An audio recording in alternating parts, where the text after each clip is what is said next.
Friends, welcome back to my YouTube channel. ये कक्षा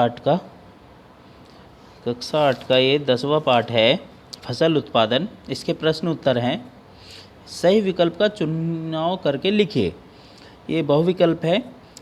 करने से पहले आप चैनल को सब्सक्राइब ज़रूर कर लें। जो राइट हैंड में नीचे लाल बटन दिया है सब्सक्राइब लिखा हुआ, उसे ज़रूर दबा लें। ओके। पहले का क्या है, निम्नलिखित में रबी की फसल है गेहूँ। इसका आंसर होगा गेहूँ। निम्नलिखित में खरपतवार नाशी है मेटाक्लोर। इसका आंसर होगा मेटाक्लोर।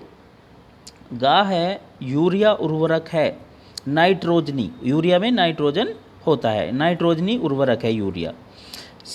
गाय है साहीवाल है, ये गाय की एक जाति है साहीवाल। ठीक है। अब है अगला सवाल, रिक्त स्थानों की पूर्ति कीजिए। पहला है उगाए जाने वाले एक ही किस्म के पौधे फसल कहलाते हैं। ठीक है, इसको क्या कहते हैं, फसल। इसमें रिक्त स्थान में फसल आ जाएगा। ख है तरबूज खरबूजा मक्का आदि के लिए बलुई मिट्टी उपयुक्त है, इसमें बलुई आ जाएगा।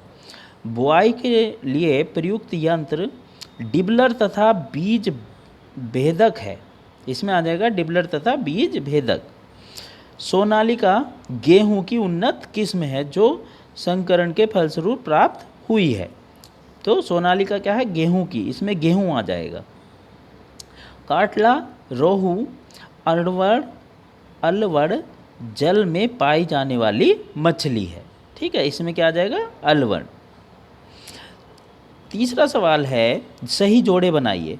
तो सही जोड़ों में डिबलर किससे, बुआई की विधि। डिबलर क्या है, बुआई की विधि।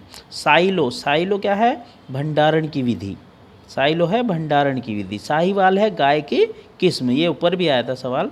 सालमोन क्या है, मछली की नस्ल है। सालमोन मछली की नस्ल है।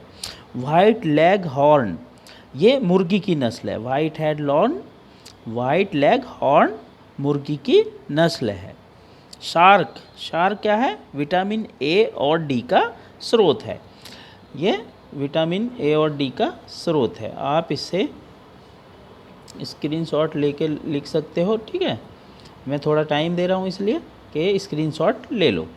ओके। अब अगला सवाल है सवाल नंबर 4। चौथे का क्या है, बलुई मिट्टी और चिकनी मिट्टी में क्या अंतर है। इसका आंसर होगा बलुई मिट्टी जिस मिट्टी में बालू की मात्रा अधिक होती है उसे बलुई मिट्टी कहते हैं। चिकनी मिट्टी जिस मिट्टी में बालू की मात्रा कम होती है तथा मिट्टी के कण छोटे होते हैं वह चिकनी मिट्टी कहलाती है। ये इसका आंसर हो गया। चौथे का ख है जून से अक्टूबर में के माह में कौन कौन सी फसलें बोई जाती है। जून से अक्टूबर में खरीफ फसल बोई जाती है, इसका आंसर हो जाएगा खरीफ फसल। चौथे का ग है बुआई के लिए बीज भेदक का क्या महत्व है। इसका आंसर होगा बीज भेदक का प्रयोग बीज की गहराई में बोए जाने के लिए होता है। इसके द्वारा बीज समान दूरी पर तथा निश्चित गहराई तक बोए जा सकते हैं, जिसकी वजह से पक्षियों द्वारा बीज को क्षति की संभावना नहीं होती है। ठीक है। चौथे का घ है फसल चक्रण से क्या समझते हैं। ठीक है, इसका आंसर होगा फसल की अच्छी पैदावार के लिए भूमि में सभी पोषक तत्व की पर्याप्त मात्रा अति आवश्यक है। खेत में जब एक ही फसल वर्ष दर वर्ष लगाई जाती है तो भूमि की पोषकता प्रभावित होती है। इसके लिए एक फसल के बाद दूसरी विकल्पी फसल लगाने की प्रथा है। जैसे गेहूं की फसल के बाद दलहन की फसल लगाई जाती है जिसमें भूमि की उर्वरकता बनी रहती है, इसे फसल चक्रण कहते हैं। चौथे का ड है हरित क्रांति पर प्रकाश डालिए। इसका आंसर होगा कृषि में सुधार लाने के उद्देश्य के लिए प्रयास 1960 से शुरू किए गए हैं, इसे हरित क्रांति कहते हैं। हरित क्रांति के तहत कृषि तथा रासायनिक उर्वरकों के प्रयोग से फसल उत्पादन में पर्याप्त वृद्धि हुई है। चौथे का च है गाय और भैंस की दो उन्नत किस्मों के नाम लिखो। तो गाय की है साहीवाल और हॉलस्टीन, और भैंस की है मुर्रा और मोहसाना। ठीक है, मुर्रा और मोहसाना। मैं थोड़ा समय दे रहा हूँ कि आप स्क्रीनशॉट ले लो, वीडियो देखते देखते स्क्रीनशॉट लेंगे और बिल्कुल साफ आना चाहिए। ठीक है, फुल स्क्रीन कर लेंगे वीडियो शॉट लेंगे जब। ये है चौथा सवाल है इसका, उष्मायन काल किसे कहते हैं? इसका उत्तर होगा, मुर्गी अंडे पर बैठकर उसे 21 दिन तक सेती है, इस अवधि को उष्मायन काल कहते हैं। इसमें अंडे की नमी एवं उष्णता मिलती है। यह अंडे में भ्रूण के विकास एवं अंडे के स्फुटन में सहायक है। चौथे का जय है, अंडों की गुणवत्ता की जांच कैसे करेंगे?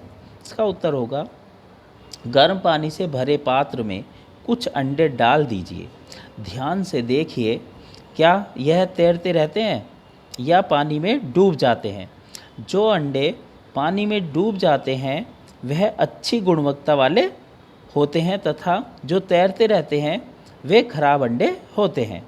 चौथे का जय है, एक कुक्कुट फॉर्म में पक्षियों को दिए जाने वाले आहार का वर्णन कीजिए। तो इसका आंसर होगा, कुक्कुट आहार में दले हुए दाने हर एक खाद्य सामग्री होती है। गेहूँ, मक्का, बाजरा जैसे अनाजों को पीसकर इसमें कंकड़ बालू का चूरा या चूना पत्थर का चूरा मिलाते हैं। कंकड़ चूना पत्थर कैल्शियम कार्बोनेट का स्रोत होने के कारण अंडे का कवच बनाने में सहायक होता है। मुर्गी को जल की पर्याप्त मात्रा दी जाती है। जल की मात्रा कम होने पर अंडे देने की क्षमता में कमी आती है। इसका पांचवा है, नाइट्रोजन चक्र को चित्र की सहायता से समझाइए। नाइट्रोजन सभी खाद्य पदार्थों का एक आवश्यक अवयव है। हालांकि यह वायु में प्रचुर मात्रा में लगभग 79% में उपस्थित है, फिर भी पौधे इसे सीधे वायुमंडल से ग्रहण नहीं कर सकते हैं। वायुमंडल की नाइट्रोजन को घुलनशील नाइट्रोजन में बदलने की क्रिया नाइट्रोजन स्थिरीकरण कहलाती है। पौधे नाइट्रोजन को नाइट्रोजन के रूप में निम्नलिखित विधि द्वारा प्राप्त कर सकते हैं। ये चित्र आपने पेज नंबर 95 से बना लेना है, बुक में दिया हुआ है। ओके, और स्क्रीनशॉट के लिए मैं थोड़ा समय दे रहा हूँ, आप स्क्रीनशॉट ले सकते हैं। ये देखते देखते वीडियो देखते देखते स्क्रीनशॉट ले लेंगे, स्क्रीनशॉट साफ आ जाएगा। ओके, और इसका अगला सवाल है, फसल की कटाई के लिए प्रयोग करने वाले हाशिए का चित्र। ये भी आप बना लेंगे, ये हाशिया होता है, ठीक है, जिससे फसल काटते हैं। अगला सवाल है, फसल का भंडारण किस प्रकार किया जाता है? इसका आंसर होगा, उपरोक्त पद्धतियों द्वारा फसल उत्पादन के पश्चात उपज का भंडारण एक महत्वपूर्ण चरण है।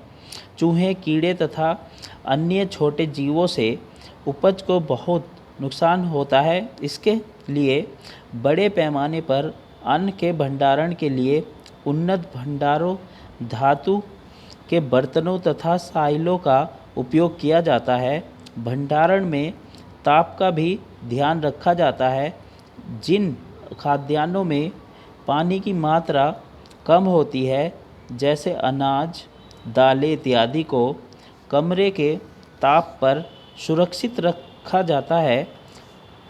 फल सब्जियों में पानी की मात्रा अधिक होने के कारण इन्हें कम ताप 0 डिग्री सेंटीग्रेड से 1 डिग्री सेंटीग्रेड पर संरक्षित किया जाता है। इसका भी आप स्क्रीनशॉट ले लेंगे, ठीक है, और लिख लेंगे, साफ साफ लिखेंगे और फिर चेक करा लेंगे। Okay, thank you. चैनल को सब्सक्राइब ज़रूर कर लें। लास्ट में जो राइट हैंड पे नीचे लाल बटन दिया हुआ है उसको ज़रूर दबा लें और चैनल को सब्सक्राइब कर लें, वीडियो को लाइक करें और स्क्रीनशॉट ले लें, ठीक है।